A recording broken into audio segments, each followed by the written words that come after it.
Hi, this is Diana with Raising a Large Family, and I've had a request to address how we take care of hand-me-down clothing. I mean, that's a big deal, right? They're everywhere, all the clothes. So, real briefly, how we do it, we keep only what we love. I mean, I know it's kind of a cheesy statement now, it's said all over the place now, but I go through the clothes and I get rid of anything that is stained, that has holes in it, that maybe they never really wore much, like it wasn't a really popular item. I mean, although if it's nice and I think that it would be used by another child, I'll keep it. But basically I just kind of cull out what I don't think is going to get used, unless it's like end of the world type situation, right? And we have no clothes where everyone's running around with nothing. And I have my notes in here just to let you know. But I know the tendency to keep everything is there because I have that problem, because times are tough, especially right now. Nobody knows what's going to happen with this whole stupid pandemic, or I don't know, whatever you want to call it, the whole coronavirus thing. It's just a big government joke, really. But I usually try to stay out of politics when it comes to the blog, but with the whole thing going on with this scamdemic, that's the word I was trying to think of, I know that we don't know what to expect in the future. So the tendency to keep everything is definitely there, and I definitely feel it, because I'm a person that stocks up, and just I'm always trying to be prepared, because you have all these little kids that need to be fed, and that's a huge responsibility on any parent, whether you have one or 14 or whatever. You have this big responsibility, so you want to be prepared. So you have this tendency to try to keep things, but I do want to keep in mind at the same time, I've been married since '94, and in the beginning, the problems that our world had, I mean, I don't know if some of you remember, but like Y2K, I mean, we all thought everything was going to fall apart just from the turn of the stupid computer clocks. And that was the beginning of it. It seemed like every year, every other year, there was always a new, problem where everybody was worried about where they were going to get their next gallon of milk, or was my power going to get shut off permanently because somebody's going to bomb something or whatever.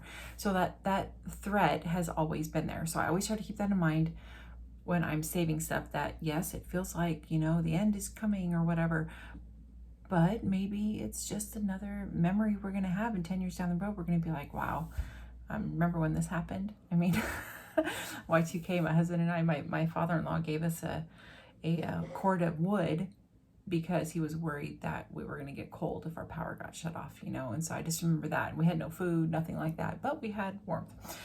So we were as young and naive as can come. But that was when it all started in my life. So you just have to be prepared for uncertain times, but at the same time, keep a grasp on reality too, and don't let it overwhelm you. Just do what you can. So with that in mind, I call out what I don't think we'll ever use, and I keep the essentials, and I keep usually enough of the essentials to where if I had to have the essentials and get them out and only have them to use, then we would be okay. Now, I organize all of our hand-me-downs in boxes individually labeled. So I have, depending on the size of the child and how much I have, 18-gallon boxes clear down to those, I don't even know what size they are, but they're probably like a third of the size or half of the size of the 18-gallon boxes. And right now, the ones I'm using are clear. They have a blue lid. But I put, like, say, 0 to 3 month girl, and I'm actually going through all of our clothes. I'm trying to get it towards 0 to 3 month girl and boy in the same box, just because minimalism is such a huge weight off your shoulders when you get rid of stuff that you're not going to have or not going to need. So I'm trying to get it put down into 2 boxes, or into 1 box, 2 sexes in 1 box.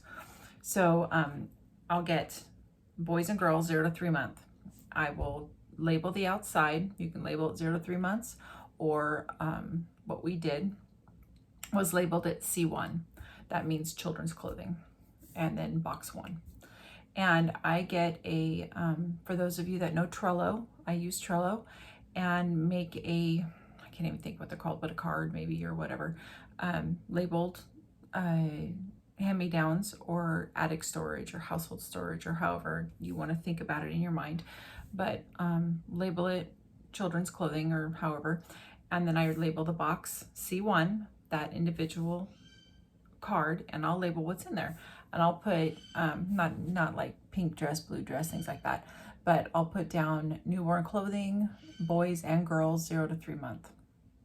And then that is in box C1. And then C2, 3 to 6 month boy, girl clothing, whatever. And then so on. And I label the outside of the box with the number C2. And then I also put this in a Word document and keep track of C1, boys and girls 0 to 3 month clothes, C2, and then I have B1 is my birth box because I have my babies at home, so I have a lot of birth supplies, and I'll put that in B1. B2 would be things that is not birth related but newborn related, so like say my nursing pillow or some baby blankets that are unisex just for, you know, the very beginning. Some of my little swaddler, I have knitted cocoon bags that I make for the babies, and I'll put them in there.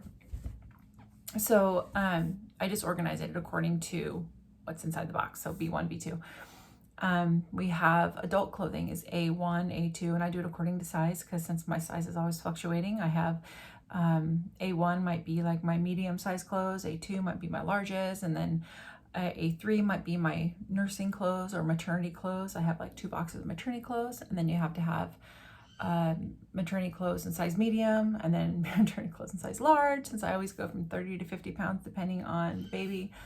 But you put it inside of its own box and you label it, you know, A2 medium maternity or whatever. And then I put it on my sheet in my WordPerfect document, or not WordPerfect, I don't use WordPerfect anymore, I don't remember the name of it, but in my word processing document. And then I also put it in Trello, so that way my husband can access it. I mean, he can access it if it's in my document also, but he just doesn't. He's electronics and I'm paper. So that's actually why I do both, is I have some kids that are electronic minded and some kids that are paper minded, and I'm paper minded and hubby is electronic minded. So this way we can both be able to access all of the stuff that we have in storage. And then I stack them up also according to number. So our old house, we called it the attic, but it was this loft area in the garage that my husband built, those little stairs going up to it. And we would put all the A boxes in piles, in stacks. And he even took spray paint and spray painted A boxes, or just A on the ground and then B on the ground, and organized them that way. And then he would glue it in alphabetical order, and then we would go through the boxes and just kind of stack them. So they're not always able to be stacked in, you can't see her, but this is my 3-year-old Martina. Put your hands down. You can say hi. Yeah, okay, but shh, I'm making a video, so quiet. And then we would organize them in the attic in that order. I don't know if I already said that. Then we moved here, and as you can see, we're still building our house. It's going to be a while before I have trim, just because my office isn't really a priority in our minds. It's going to be like bedrooms first and things like that. But here we're going to do something similar. We don't have an attic space, but we have an area. I think we might even still do it in the garage. We're still up in the air about where exactly we're going to do stuff. But we're going to have an area where we're going to stack all the A boxes and all the B boxes and C. And we had probably 10 or 12 different letters that we were using, depending on what it was, on what I'm storing. Again, I try not to overstore. So this house is going to have a lot less stuff than my last house did, just because we have learned the benefits of minimalizing and how freeing it really is, because you have less stuff to deal with. So That being said, save the essentials. Don't save what's not essential, because it is just a burden and you will have to take care of those items.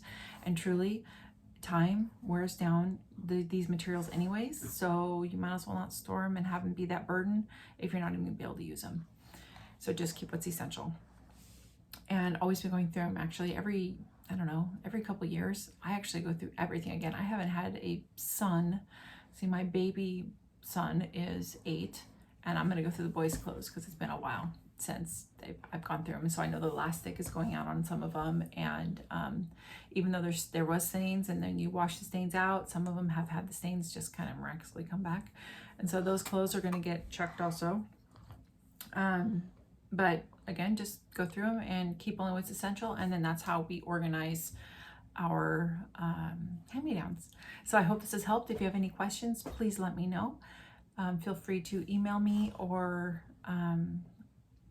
make a comment on this video, whether it's on Facebook or YouTube. I don't know where you're seeing this at, or in the blog. But if this is YouTube, please feel free to subscribe and like the video. I always like and appreciate that. And let me know what you think. So I hope this has helped. Have a great day.